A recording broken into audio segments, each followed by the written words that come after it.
Well, good afternoon, everyone, and thanks for joining us here at the Columbus Chamber of Commerce, our huddle as a continuation of our quarterly experience series. We're bringing back a panel of experts that joined us back in March as we were talking about connecting and supporting and encouraging more mature workers. And we're talking about workers who are age 50 and older.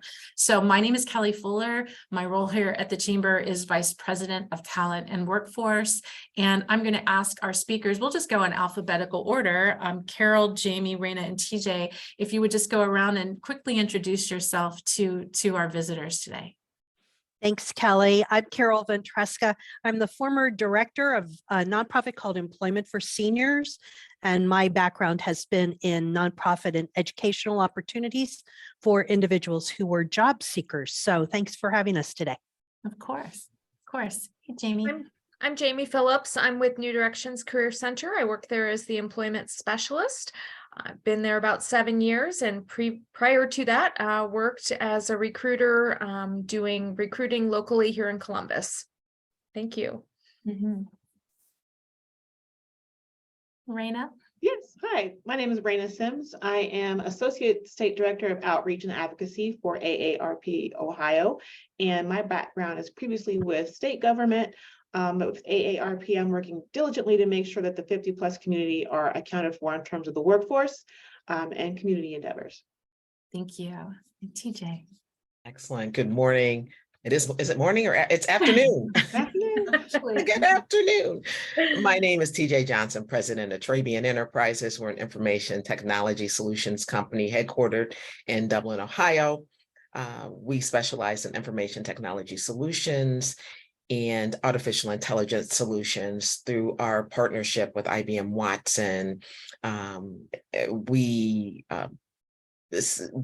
integrate a chatbot technology, train to learn your business and reduce the number of calls to your customer service and help desk. And if you are a company or an agency that's looking for qualified information technology workforce talent, we can provide .NET developers, business analysts, just the whole gamut of information technology.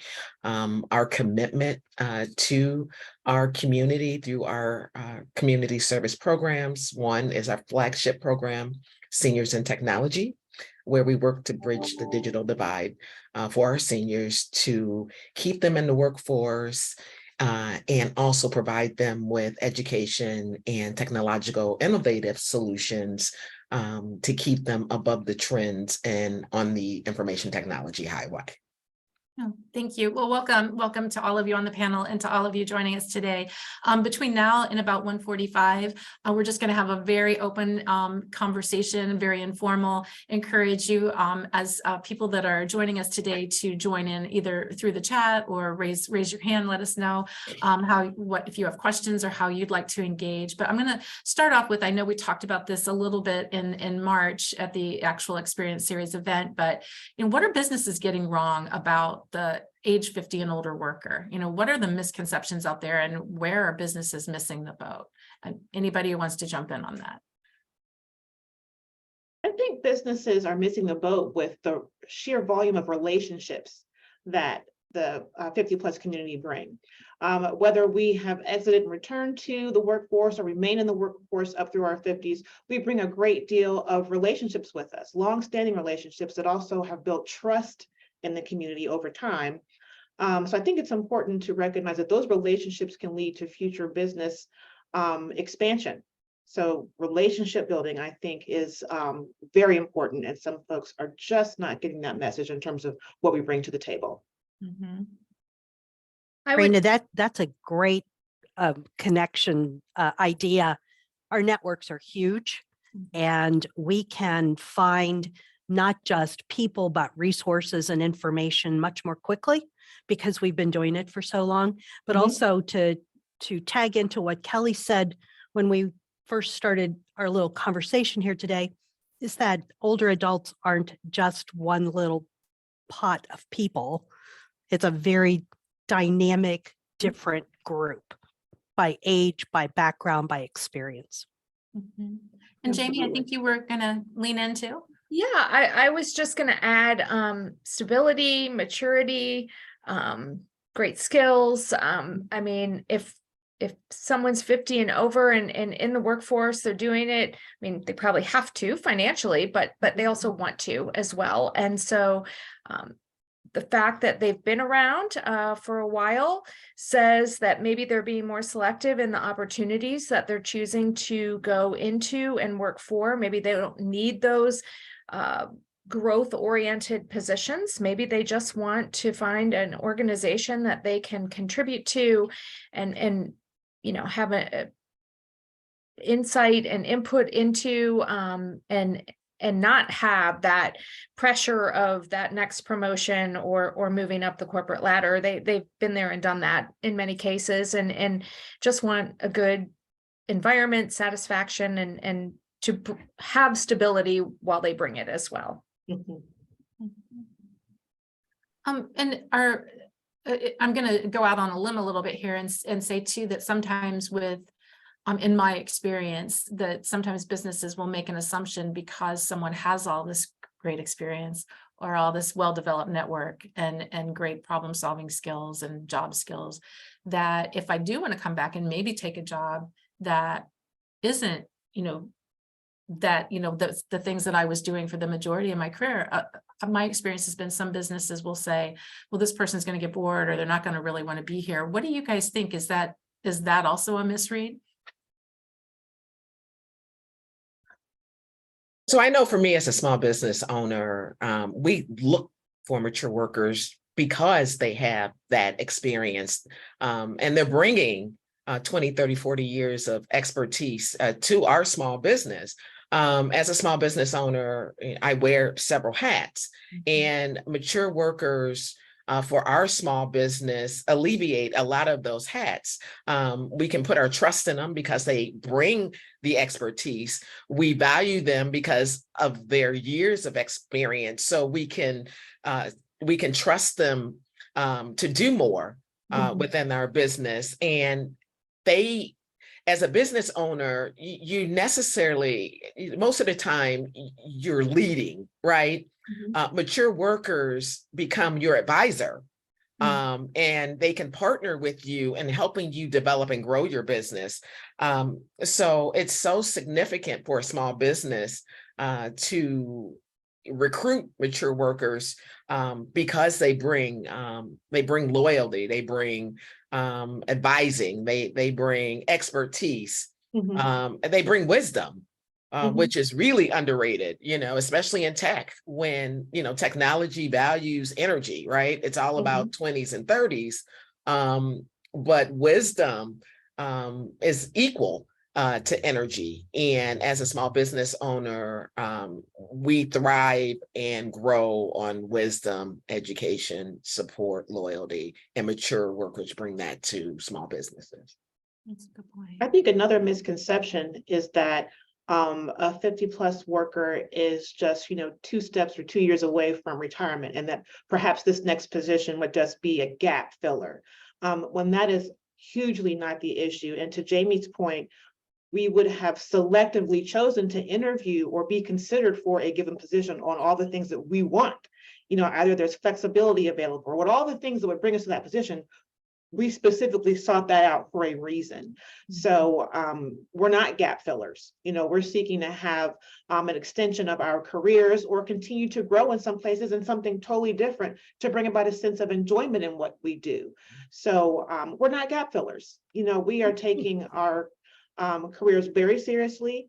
We want to continue, we want to grow in terms of our relationship building and the maturity that, TJ spoke of and that Jamie spoke of is important to us. And so we are not gap fillers. We want to continue to be representative of a large skill set that we bring to the table and want to continue to make a contribution. So if we've knocked on your door, it's because we wanted to knock on your door. And we bring a whole wealth of experience, maturity, and relationships with us.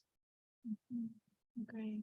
And Jamie, I know you're in a unique position in that you deal with businesses as well as job seekers. Is that correct? Yes. So what is some of the coaching, if I as a 60-year-old decide that, I'm going to be in the market for a new job, and maybe I've been doing the same type of work or even in the same company for the last 30 or plus years. What are some of the coaching tips that you provide to the job seeker?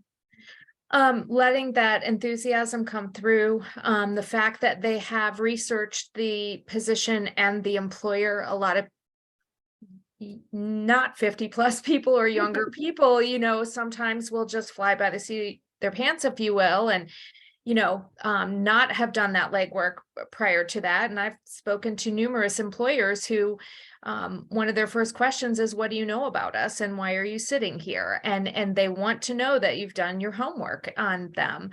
I think also helping my clients identify and be able to sell those transferable skills, even if they've done something different, they've worked in a different industry, they're making a complete job change or shift. Just because the title is different and their duties and responsibilities were different, they still have those core skills that that employer is looking for. And so how can we bring those skills forward, and how can we help them tell that story to that potential employer in that interview to be relatable and current? Yeah, because interviewing in some ways has changed.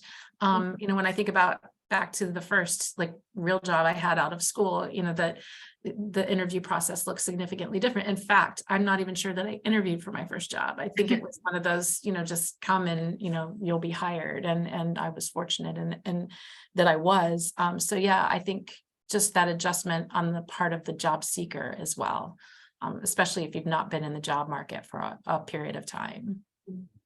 TJ, I know you work in that space as well, a lot with seniors in tech. And what are some of your observations, specifically in the world of tech and with our 50 and older employees or those preparing to be at work? So, tech is interesting, right? Because it's kind of the youthful, progressive image industry, right? So let me kind of lay the groundwork for tech, and because I think it's important to understand what's happening in tech, right? And I think the more people understand, they can then begin to either learn tech, evolve into technology opportunities, or begin to recruit people in STEM, science, technology, engineering, and math. So technology is considered the white boys club or the good old boys club. It's 60% white guys, 20% white women, 7% African Americans.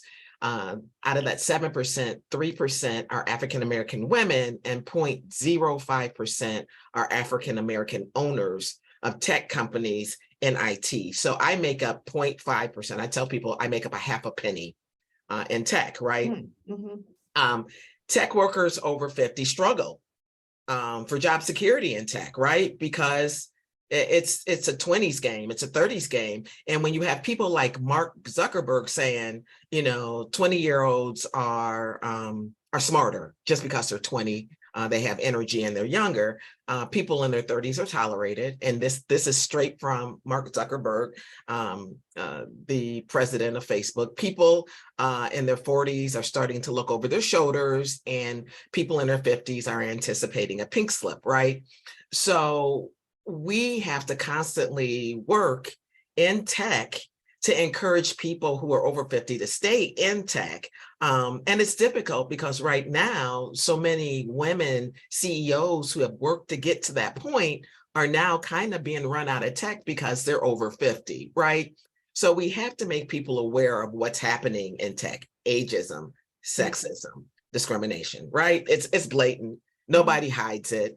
When women are in tech, they're probably one woman on a team of guys, right? The guys really don't want women there, and they create obstacles to prevent women from staying and being in tech. And then as an African American, you have the other issues, right? You're the only Black person in the room and you're uncomfortable. But understanding that there are people over 50 in tech, and surviving and thriving, right? And we have to continue to educate people that technology isn't that difficult to learn.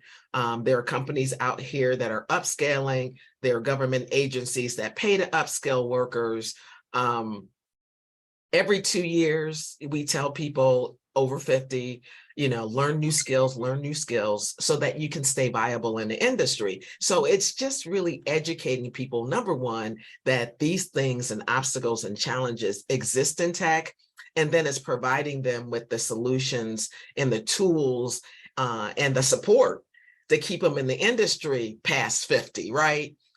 And so it's just, it's me on my platform sharing that information with you so you can share it with other people who are thinking to leave tech, kids who are thinking to avoid tech, and people who are looking to not learn tech.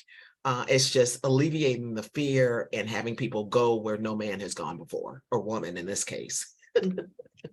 Yeah, you surface another, interesting topic to me is, a multi-generational workforce. And I've been reading a lot lately about, actually there was a book called Gentelligence, which takes a different view of how so many of us have experienced training and education in multi-generational workforce, which has traditionally been to look for where we're similar.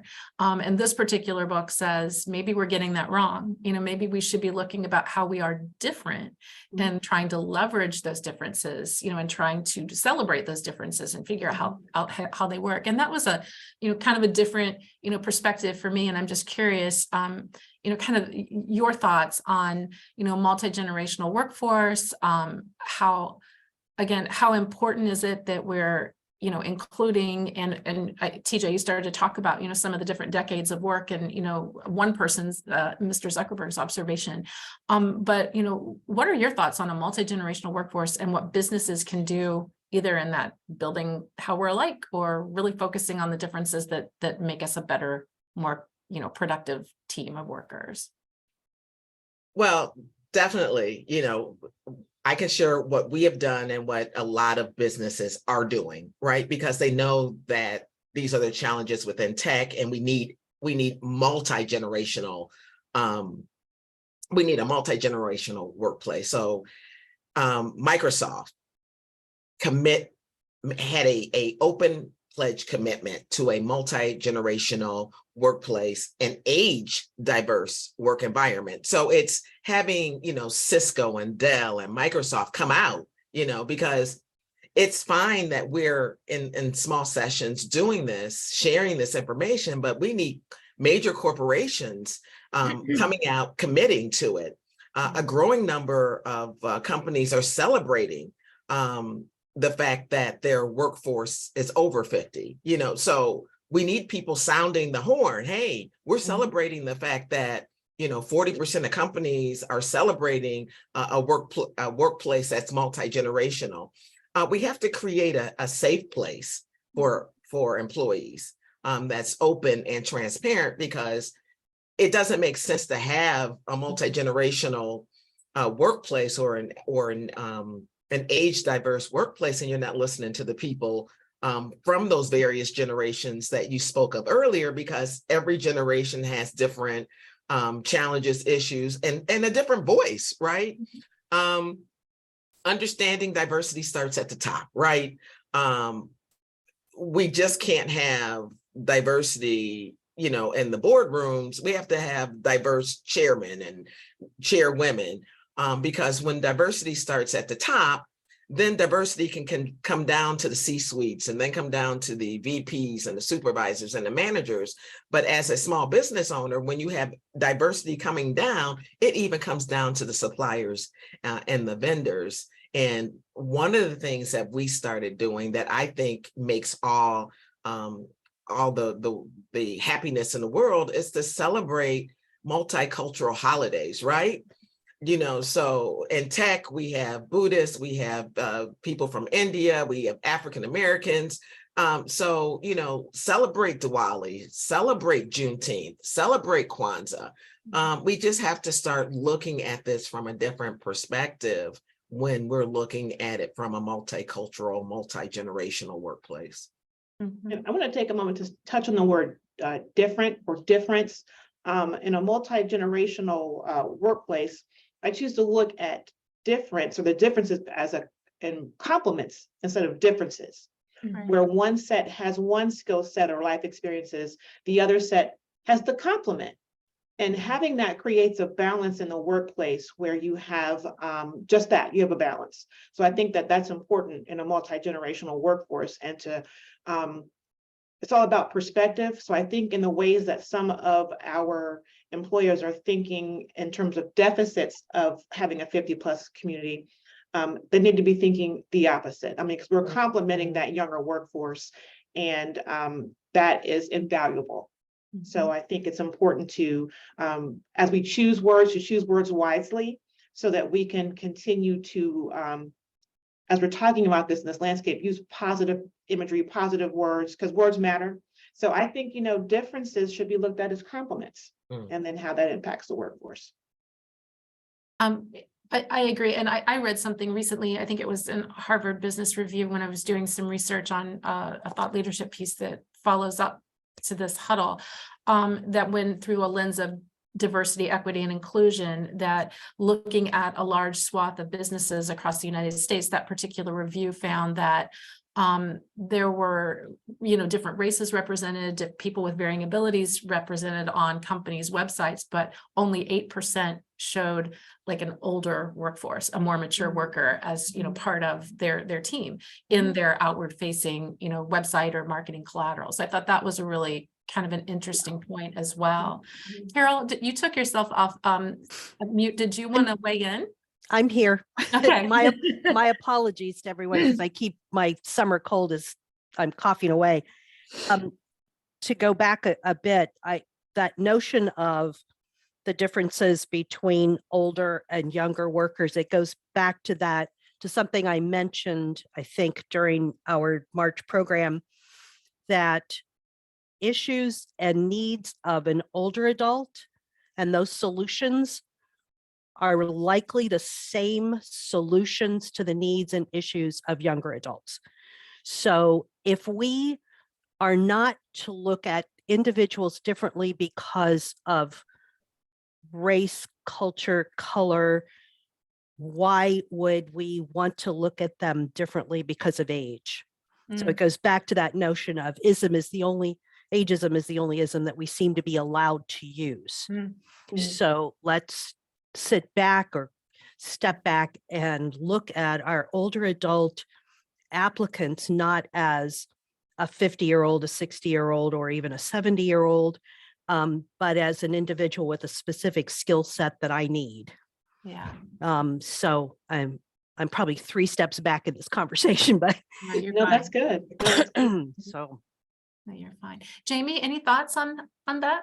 I just think it can be a win-win for everybody. I think for the employer, they get a good balance between younger people and more mature people. And I think that within that culture, that company culture, I think it just makes it richer. You have great ideas from all age groups that are involved in all generations. As you said, there are pros to all the generations that have come along, and why can't we learn from one another to find what works best for a particular company or environment, right? You pull the best pieces of each of those generations that you have working for you, and hope that the more mature workers can benefit from those coming up the ranks, and they can maybe get some old school information or wisdom and training, so that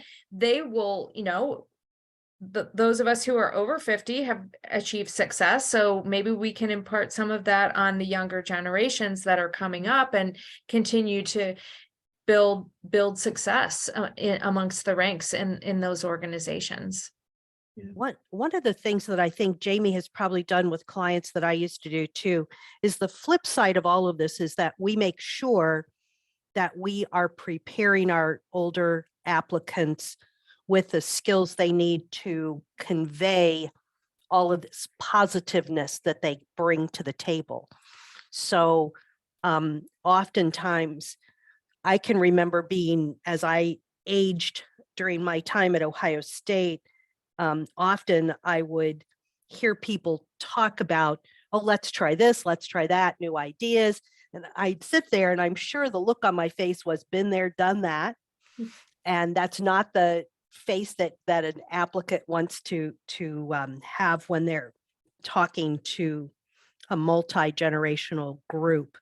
That yes, they have that experience, but there are ways to impart that information that doesn't come across as I've been there, I know more, but that kind of an attitude. So I think too that hopefully the applicants who are looking for work are getting that one-to-one hand-holding, counseling assistance to help them become great candidates. So I can understand some of the frustration from employers if they have somebody that they know is skilled, but can't quite figure out how to communicate with them. That's a good point. I think I shared this during our session back in March about a report that I reference quite frequently. It's called the demographic drought or the Sansdemic. And basically it's a study, it's internationally focused on around the world. We are an aging population.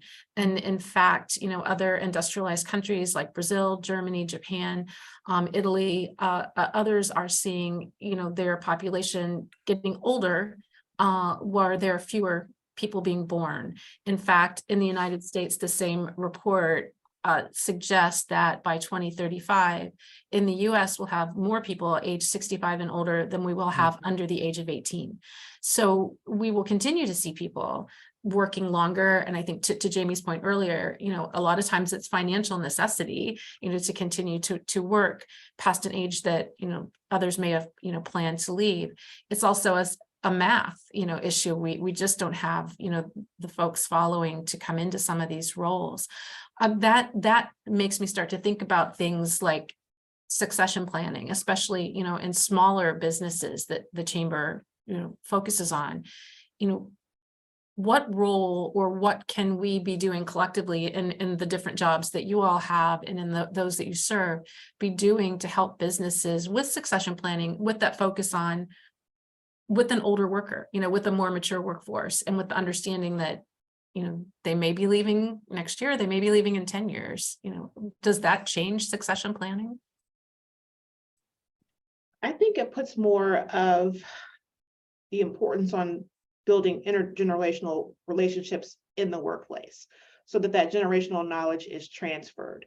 So when there's an opportunity for the senior staff member to work with some of the newer staff members, they're able to share some of that. So whether it's project planning together, so you have kind of two different mindsets coming together to complement one another, or if it is a genuine mentoring program where you have a senior member and a younger member, whatever that may be. I think recognizing that you would lose a good degree of that generational knowledge were that person of the senior community to leave is important. They don't want that information to walk out the door. Right. So I think it's important on how agencies build those relationships as they pertain to that particular industry. So I think it just stresses even more the importance of building those intergenerational relationships. If it's having time away from the office to do some team building, whatever that looks like for that organization, because each organizational culture is different than what their staff members will want. But valuable information and experience cannot leave. And so I think it just stresses the importance of building those relationships while they're there. I think having frank conversations, business leaders, we're not going to work forever, hopefully. Right. So I think, having those conversations with those who have been around longer, what are your plans? And certainly not making them feel like, how much longer until you're out the door here, I'm not making them feel like you're already looking to replace them. But I think the frank conversation, like, we don't want to lose this vast knowledge that you have and that you're continuing to contribute. How can we make sure that, as Raina said, and TJ, even before, how can we keep this knowledge in-house for as long as possible. And maybe ask their advice. Who do you see coming through the ranks? You know, maybe the managers, the owners, the direct supervisors aren't as in touch with or as in much contact with those other, you know, up and comers, if you will, or lower level staff members as the mature worker might be, and they're the one who can give those upper management the advice, like, hey, this is what I see, or this person's, you know, someone who should be groomed, or we should be maybe adding some responsibility or letting them partner on projects or what have you. So becoming an advisor, I think, too, in Absolutely. a certain sense. Yeah. No, that's a We good. actually have that model at AARP where we have an advisory board that is just that. It's all senior members, some of which are in their 80s, but they have their respective professional experience that they're still willing to share. And so that executive council actually advises each state's state director. So our state director, Holly Holtzen, has the benefit of this executive council made up of volunteers from the professional community for all of their years of experience in their given industry, you know, be it tech, finance, community-based organizations. She has this group at her as a resource, and it is invaluable with how they help guide our direction, you know, for the state work that we do. So that is an excellent point, Jamie, in terms of seeking their counsel as an advisor. There's an organization that I mentioned at our March program, and my apologies, Kelly, I forgot to send this to you. It is called the, I'm going to get this incorrect if I don't look it up, the Global Institute for Experienced Entrepreneurship. So it's experienceship.com. The person in charge is a woman named Elizabeth Eisel. So the mission of this organization, and it's a global organization. A lot of their research came out of studies done in Japan. They have done a lot of work there. Their mission is to activate a global movement that taps into the experience of the 50 plus, the largest talent pool in history, to redefine the future of work and traditional retirement across all generations, cultures, and geographic boundaries. Elizabeth came to Columbus and spoke to our organization several years ago. It's phenomenal what they do. And she's the group that talked about, if you remember, I was saying in March, where they work with large organizations to help their older workers step back from their positions, particularly if they were in management at higher levels, step back, use the skills that they have, and literally build a new encore career out of those skills. So the example I gave was somebody who was at a management level who probably had the skills to be a great trainer. Instead of just retiring and walking away from the organization allowed them to do training opportunities, build those skills. And when they literally retired and walked away, they had the ability to be a consultant in training that the organization actually could rehire, contract with them to do the projects. They know the organization, they know the people, they know what training needs to be done, they have the skills. So it allowed them to create an encore career for themselves out of the actual work they did with that organization. So they have a lot of different research and models that they're looking at.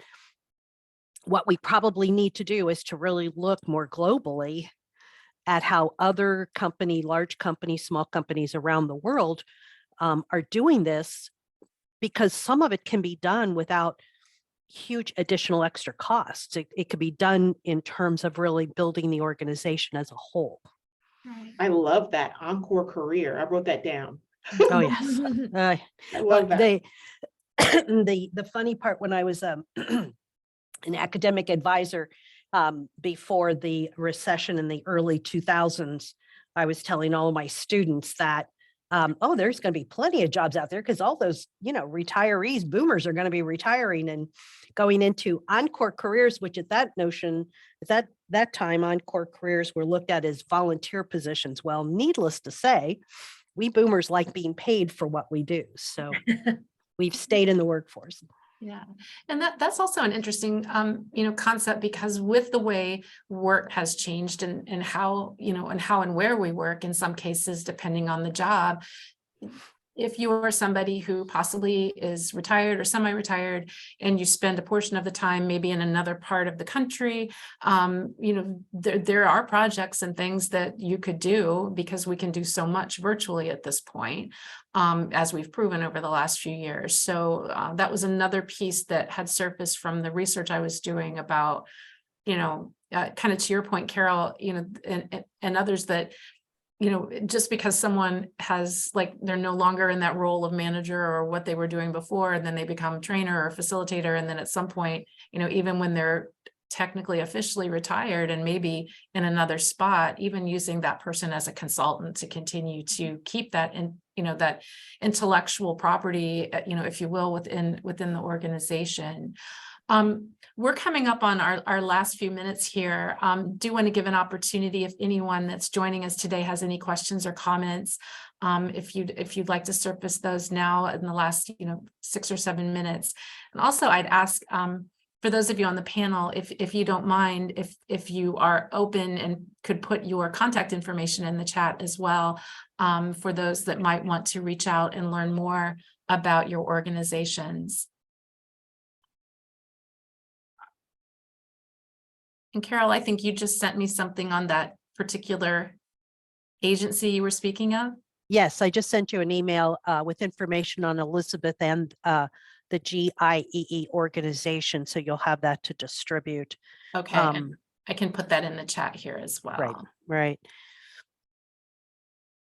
I also wanted to include in the succession conversation, the Small Business Administration has a free program called SCORE, right? SCORE is actually made up of mature workers who are just like the ones that Jamie and Carol referred to, and Kelly also, who are either subject matter experts, or they, before leaving the companies they were employed with, they provided them with the basis for recession planning, giving back to the people that were currently within those roles, from a knowledge transfer perspective. But at SCORE is one of those programs where you volunteer your time. Business owners such as myself and several other business owners are able to contact the Small Business Administration, SCORE, and ask for a marketing professional or a former CEO or CTO or chief information officer who's retired, and they actually volunteer their time and provide us with their wisdom and knowledge to help our business, and it's free, right? Mm-hmm. So there are so many programs out there for mature workers, whether they're paid programs or voluntary programs, that they can use to kind of give back and continue to be valuable and give back to the workforce and small business owners. I think that's a great resource. Thank you guys for that and including that. I also wanted to let you guys know that as a follow-up to this conversation, we have our thought leadership that comes out from the chamber every quarter. Again, this will be a topic on connecting with the workforce age 50 and older. You can watch for that coming from the chamber. You can also find that on our website at the chamber at columbus.org under the tab foundation. There's another tab for thought leadership that will be coming very soon. I personally want to thank all of you today, all of you on the panel, for continuing to share your wisdom and your great contacts and resources with all of us. And thank those of you who joined us today. We appreciate it so much. Our next experience series will be on June 15th. The topic then will be more around leadership and using data to help us help inform good decisions. So everyone, have a great rest of your day, and thank you all. We appreciate you. Thank you. This has been wonderful. Thank you, guys.